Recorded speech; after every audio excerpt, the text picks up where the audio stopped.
പാലക്കാട് പ്രചാരണത്തിനെത്താൻ ചാണ്ടി ഉമ്മനോട് നിർദ്ദേശിച്ച കെപിസിസി. പാലക്കാട് നിലനിർത്താൻ ഒരുമിച്ച് പ്രവർത്തിക്കണമെന്നാണ് നിർദ്ദേശം. ചാണ്ടി ഉമ്മൻ പാലക്കാട് പ്രചാരണത്തിൽ സജീവമല്ലാത്ത സാഹചര്യത്തിലാണ് കെപിസിസിയുടെ ഇടപെടൽ. ഡാൻ കൂരിയർ നൽകും കൂടുതൽ വിശദാംശങ്ങൾ. ഡാൻ, ഈ രാഹുൽ മാങ്കൂട്ടത്തിൽ ഉമ്മൻചാണ്ടിയുടെ കല്ലറയിൽ എത്തിയപ്പോഴൊക്കെ ചാണ്ടി ഉമ്മൻ അവിടെ ഇല്ലാതിരുന്നത് വലിയ ചർച്ചയായിരുന്നു. പിന്നീട് ഈ പ്രധാനമായും ഈ പാലക്കാട് പ്രചാരണത്തിന് സജീവമല്ലാത്തതും ഒരുപാട് അഭ്യൂഹങ്ങൾക്ക് വഴിവെച്ച് നമ്മൾ കണ്ടതാണ്. ഇതിന്റെയൊക്കെ അവസാനത്തിലാണ് ഒടുവിൽ ഈ കെപിസിസിയുടെ ഒരു ഇടപെടൽ ഉണ്ടായിരിക്കുന്നത്. പാലക്കാട് സാക്ഷ്യം വഹിക്കുന്നത് ത്രികോണം വെച്ചാണ് നടക്കുന്നത്. ഏതുവിധേയും പാലക്കാട് സീറ്റ് നിലനിർത്തിയ മതിയെ മുമ്പിലാണ് UDF നേതൃത്വമുള്ളത്. അതുകൊണ്ട് തന്നെ ഏത് വിധേനയും എല്ലാ സംവിധാനങ്ങളും ഉപയോഗിച്ച് പാലക്കാട് നിലനിർത്തുന്നതിന് വേണ്ടിയിട്ടുള്ള ഒരു പ്രചാരണം ആണ് പാലക്കാട് UDF നേതൃത്വം നടത്തിക്കൊണ്ടിരിക്കുന്നത്.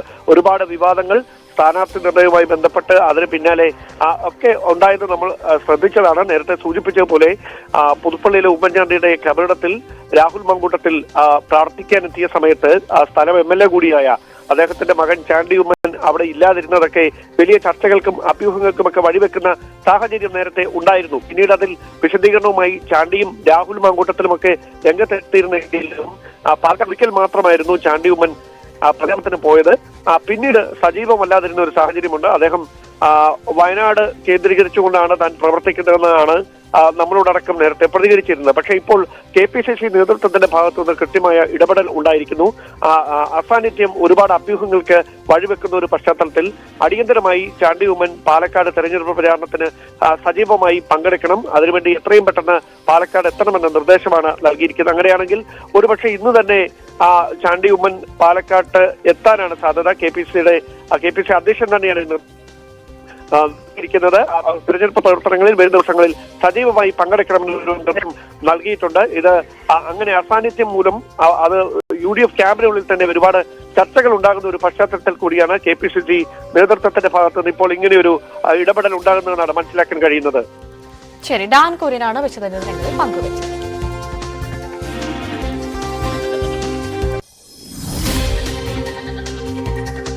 വയനാട്ടിൽ പോളിംഗ് ശതമാനം കുറഞ്ഞതിനെക്കുറിച്ച് വിശദമായി തന്നെ പരിശോധിക്കണമെന്ന് AP അനിൽകുമാർ MLA. പോളിംഗ് ശതമാനം കുറഞ്ഞത് പ്രിയങ്ക ഗാന്ധിയുടെ ഭൂരിപക്ഷത്തെ ബാധിക്കില്ല. 4 ലക്ഷത്തോളം വോട്ടിന്റെ ഭൂരിപക്ഷം പ്രിയങ്കയ്ക്ക് ലഭിക്കും. LDFന്റെയും NDAയുടെയും വോട്ടുകളാണ് മുഴുവൻ പോൾ ചെയ്യാത്തത്. ക്രിസ്ത്യൻ വോട്ടുകൾ കുറഞ്ഞതല്ല പോളിംഗ് ശതമാനത്തെ ബാധിച്ചതെന്നും അനിൽകുമാർ ന്യൂസ് 18നോട്.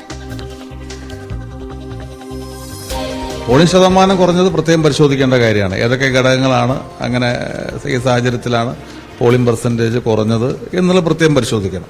പക്ഷേ ഞങ്ങളെ സംബന്ധിച്ചിടത്തോളം ഭൂരിപക്ഷം കുറയുമെന്നുള്ള കാര്യത്തിൽ ഞങ്ങളത് ചിന്തിക്കുന്നേയില്ല. നല്ല ഭൂരിപക്ഷം കഴിഞ്ഞ തെരഞ്ഞെടുപ്പിൽ ശ്രീ രാഹുൽ ഗാന്ധിക്ക് ലഭിച്ച ഭൂരിപക്ഷത്തിനേക്കാൾ നല്ല ഭൂരിപക്ഷം ഈ തെരഞ്ഞെടുപ്പിൽ കിട്ടും. അത് തർക്കമില്ല.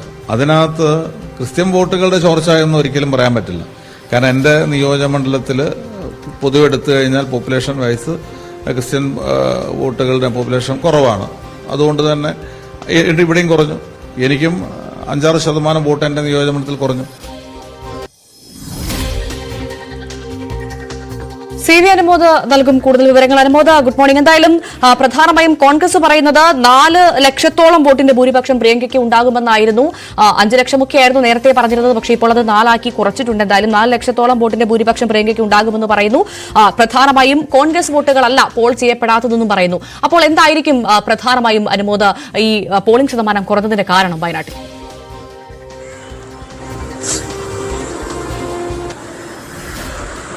വയനാട്ടിലെ പോളിംഗ് ശതമാനത്തിലെ കുറവ് എല്ലാ മുന്നണികളും ഒരുപോലെ തന്നെ ചർച്ച ചെയ്യുന്ന ഒരു സാഹചര്യമുണ്ട്. ഇതിൽ ഏറ്റവും വലിയ പ്രതീക്ഷ അർപ്പിച്ചിരുന്നത് UDF തന്നെയാണ്. കാരണം ഇതുവരെ ചെയ്യാത്ത രീതിയിലുള്ള വലിയ പ്രചരണം പ്രിയങ്ക ഗാന്ധി വയനാട്ടിൽ ക്യാമ്പ് ചെയ്യുന്ന സാഹചര്യം, ഇതൊക്കെ തന്നെ UDFനെ വലിയ പ്രതീക്ഷ നൽകിയിരുന്നു. 5 ലക്ഷത്തിലേറെ വോട്ടുകളെന്ന ഒരു പ്രതീക്ഷയ്ക്ക് UDFന് ബലം നൽകിയിരുന്നത് ഇതൊക്കെ തന്നെയായിരുന്നു. പക്ഷേ പോളിംഗ് ശതമാനത്തിൽ കുറവ്, അതുകൊണ്ട് തന്നെ UDFനാണ് വലിയ നിരാശ നൽകിയിരിക്കുന്നത്. ഇതിൽ പ്രധാനമായിട്ടും പറയുന്നൊരു കാര്യം 2019-ലെയും 2024-ലെയും സാഹചര്യമല്ല ഈ ഉപതെരഞ്ഞെടുപ്പിൻ്റെ ഘട്ടത്തിൽ എന്നുള്ളതാണ്. 2019-ൽ രാഹുൽ ഗാന്ധി പ്രധാനമന്ത്രി സ്ഥാനാർത്ഥിയായി എത്തുന്നു. 2024-ൽ രാജ്യം ആര് ഭരിക്കുമെന്ന് അറിയാത്തൊരു സാഹചര്യം വരും. ആ ഒരു ഘട്ടത്തിൽ ഉണ്ടായിരുന്ന പോളിംഗിൻ്റെ സ്വഭാവത്തിലല്ല ഇപ്പോൾ പോളിംഗ് നടന്നിട്ടുള്ളത്. കാരണം ഉപതെരഞ്ഞെടുപ്പിൻ്റെ ഫലം എന്തായാലും അത് ഭരണത്തെ മാറ്റം വരുത്തുന്നുണ്ടോ, ഭരണത്തെ സ്വാധീനിക്കുന്നതല്ല. മാത്രമല്ല, ഇവിടെ നിന്ന് ജയിക്കുന്ന സ്ഥാനാർത്ഥി പ്രിയങ്കയാണെങ്കിൽ സ്വാഭാവികമായിട്ടും അവർ പ്രതിപക്ഷ നിരയിൽ തന്നെയാണ് ചെന്നിരിക്കേണ്ടത്. നേരത്തെ രാഹുലൊക്കെ മത്സരിക്കുമ്പോൾ ഭരണത്തിലേക്ക് എത്തിയാൽ പ്രധാനമന്ത്രി അല്ലെങ്കിൽ അത്തരത്തിലൊരു പ്രതീക്ഷയുണ്ടെങ്കിൽ ഇത്തവണ അതൊന്നുമില്ലാതെ ഒരു ഫലം എന്തു തന്നെയാണെങ്കിലും അത് പ്രതിപക്ഷ നിരയിലേക്ക് പോയിരിക്കാനാണ് എന്ന കാര്യം വ്യക്തമായിരുന്നു. സ്വാഭാവികമായിട്ടും ആ ഒരു വിലയിരുത്തൽ വോട്ടിങ്ങിലും പ്രതിഫലിച്ചിട്ടുണ്ട് എന്ന് വേണം കരുതാൻ.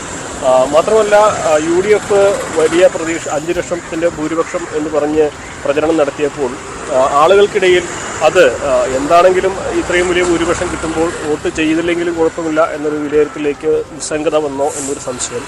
അതോടൊപ്പം തന്നെ 2024 തെരഞ്ഞെടുപ്പിൽ ആനിരാജയും കെ സുരേന്ദ്രനുമായിരുന്നു എതിർ നിരയിലുണ്ടായിരുന്നത്. സ്വാഭാവികമായിട്ടും അവരുടെ പ്രചരണം ഈ ഉപതെരഞ്ഞെടുപ്പിൽ നടന്ന പ്രചരണത്തെക്കാൾ കാടിളക്കിക്കൊണ്ടുള്ള താഴെത്തട്ടിലിറങ്ങിയിട്ടുള്ള അവരുടെ തന്നെ ഒരു അഭിമാന പോരാട്ടം എന്ന തരത്തിലേക്ക് വലിയ തരത്തിൽ ദേശീയ നേതാക്കളെ എല്ലാം കൊണ്ടുവന്നിറക്കി അത്തരത്തിലൊരു പ്രചരണം. അപ്പോൾ മത്സരത്തിൻ്റെ സാഹചര്യം വ്യത്യസ്തമായിരുന്നു. ഉപതെരഞ്ഞെടുപ്പിലേക്ക് വന്നപ്പോൾ LDFിൻ്റെയും UDFിൻ്റെയും NDAയുടെയും ഭാഗത്തുനിന്ന് 2024 പൊതുതിരഞ്ഞെടുപ്പിൽ ഉണ്ടായ തരത്തിൽ പ്രചരണം ഉണ്ടായിട്ടില്ല. അപ്പോഴും അതും മത്സരത്തിൻ്റെ സ്വാധീനിക്കുന്ന ഒരു ഘട്ടമായിരുന്നു. അപ്പോൾ ഈ കാര്യങ്ങളെല്ലാം ആണ് UDF വോട്ടിംഗ് ശതമാനം കുറഞ്ഞതിൻ്റെ കാരണങ്ങളായിട്ട് വിശദീകരിക്കുന്നത്. മറുവശത്ത് LDF ആകട്ടെ അടിച്ചേൽപ്പിച്ച ഉപതെരഞ്ഞെടുപ്പ് എന്ന അവരുടെ വാദം ജനങ്ങൾ അംഗീകരിച്ചതിൻ്റെ ഒരു തെളിവായിട്ട് വേണം ഈ ഒരു പോളിംഗ് ശതമാനത്തിൻ്റെ കുറവിനെ കാണുവാനെന്നും NDA ആകട്ടെ വഖഫ് അടക്കമുള്ള വിഷയങ്ങളിൽ അവർ ഉന്നയിച്ച വാദങ്ങളിൽ പല വിഭാഗങ്ങളിലും ഉണ്ടായ വോട്ട് ചോർച്ചയുടെ ഫലമായിട്ടാണ് അല്ലെങ്കിൽ പോൾ ചെയ്യാത്തതിൻ്റെ ഫലമായിട്ടാണ് ഈ ഒരു ശതമാനത്തിലെ കുറവെന്നുമാണ് വിലയിരുത്തുന്നത്. എന്താണെങ്കിലും പ്രിയങ്കയെ സംബന്ധിച്ച് വലിയ ഒരു വിജയം നേടാനാകുമെന്ന് തന്നെയാണ് UDFിൻ്റെ കണക്കൂട്ടലിൽ. പ്രിയങ്ക ഗാന്ധിക്ക് രാഹുൽ ഗാന്ധിക്ക് ലഭിച്ചതിനേക്കാൾ വലിയ ഭൂരിപക്ഷം ലഭിക്കുമെന്ന ആത്മവിശ്വാസം ഇപ്പോഴുമുണ്ട്. പോൾ ചെയ്തതിൻ്റെ 70% വോട്ടുകൾ UDF നേടുമെന്നൊരു ആത്മവിശ്വാസമാണ് UDF ഇപ്പോഴും പങ്കുവയ്ക്കുന്നത്. ശരി, സേവ്യാനുമോദാണ് വിശദവിവരങ്ങൾ നൽകിയത്. പോളിംഗ് ശതമാനം